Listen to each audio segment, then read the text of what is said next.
ओम सभी को शुभ नमस्ते सज्जनों। वेदवाणी स्वाध्याय चैनल में आपका स्वागत है।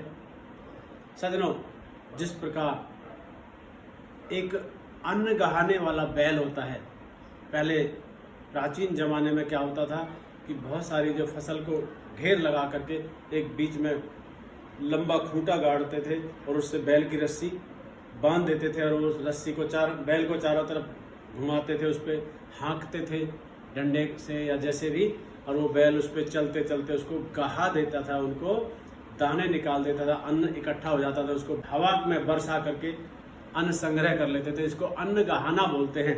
तो मंत्र में सब क्रियाओं के प्रभु केंद्र हैं।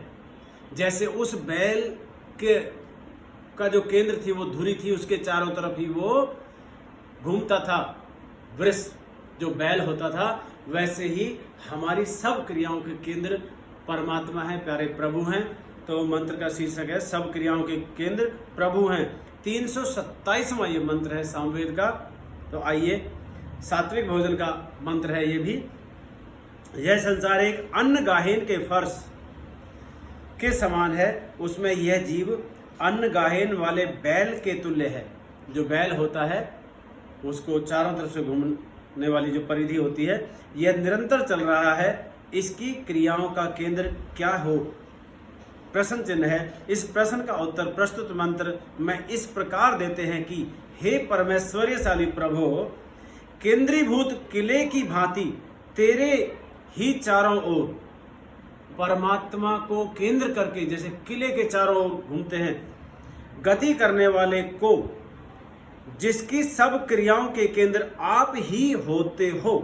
हमारी सारी क्रियाओं के केंद्र परमात्मा ही है। सोना, जागना, उठना, बैठना, खाना, पीना, काम करना, कुछ भी हो, चाहे पढ़ना लिखना, सबके केंद्र वो परमात्मा ही है, आप ही होते हैं। अर्थात क्रिया मात्र को करता हुआ जो कभी भी आपको भूलता नहीं, सब काम करता हुआ वह परमात्मा को भजता रहे, वह परमात्मा को धुरी मान लेता है, उसके चारों तरफ घूमता है।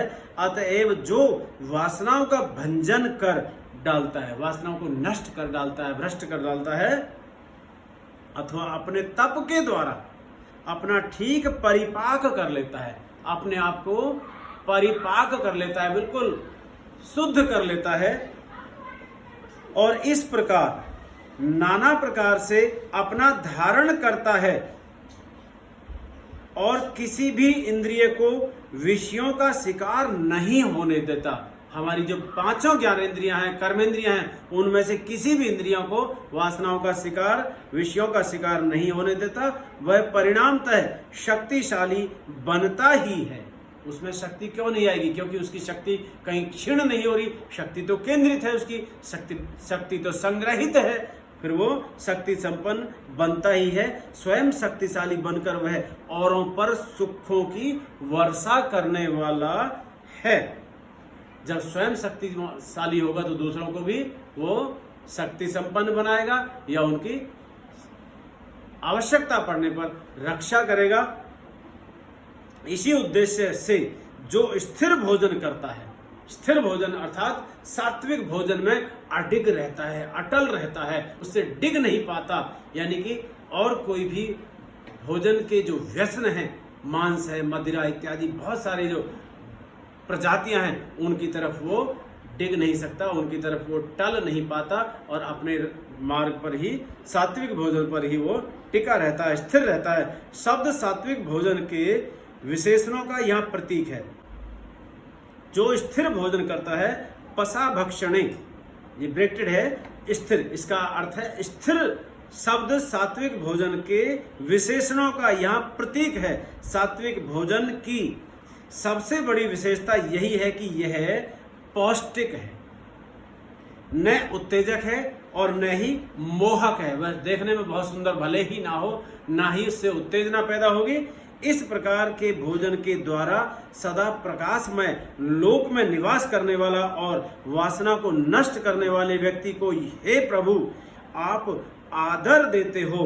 उल्लिखित विशेषणों से विशिष्ट व्यक्ति प्रभु से आदृत होते हैं, ढके हुए होते हैं, प्रभु उनको चारों ओर से घेरे हुए होते हैं।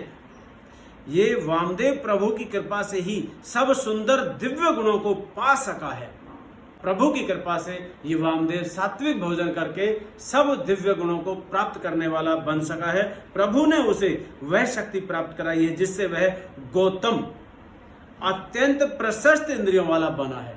इसकी इंद्रियां उत्तम हैं, नेत्र उत्तम, नासिका उत्तम, कर्ण उत्तम, जिह्वा उत्तम, कर्मेंद्रियां उत्तम वाला बना है। मंत्र में कहते हैं कि वे प्रभु सबके हित की कामना वाले हैं, अमंतुओं को भी वह निवास देने वाले हैं। प्रभु किसी का कल्याण ना चाहे ऐसी बात नहीं है। अर्थात प्रभु तो सबका हित चाहते हैं, सबका कल्याण चाहते हैं, लेकिन उनका कोई क्या करे जो स्वयं का अहित करने में लगे हैं, मदिरा मांस या और दूसरे व्यसनों में खुद को नष्ट करने में लगे हैं, तो परमात्मा उनका हाथ पकड़ करके उनको रोकने वाले नहीं हैं, क्योंकि परमात्मा ने विशेष बुद्धि दे करके भेजा है, विशेष ये हाथ पैर और अंग प्रत्यंग स्थापित करके इस देह को भेजा है। इसलिए परमात्मा अब हाथ पकड़ के रोकने वाले नहीं हैं। तो ऐसी बात नहीं कि वो कल्याण नहीं चाहते।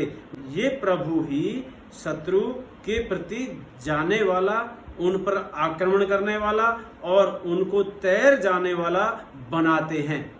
मतलब जो हमारी वासनाएं हैं, जो हमारे लोभ लालच इत्यादि हैं, उन सबको जीतने वाला, इन सबको तैर जाने वाला, बनाने वाले वो परमात्मा ही है। यह सब प्रभु कृपा से ही होता है। जो सात्विक मार्ग को अपनाता है, जिनकी बुद्धि सात्विक है, वह भी प्रभु कृपा से ही होती है। जिन पर प्रभु की कृपा नहीं होती वो व्यसनों में फंसे ही रहते हैं और स्वयं को नष्ट करते हैं, और दूसरों का तो उत्थान करने की वो बात ही क्या कर सकते हैं। इस प्रकार प्रभु ही हमें उदात्त बनाकर अपना प्रेम प्राप्त कराते हैं। भावार्थ, हम संसार की सब क्रियाओं को करते हुए प्रभु को ना भूलें।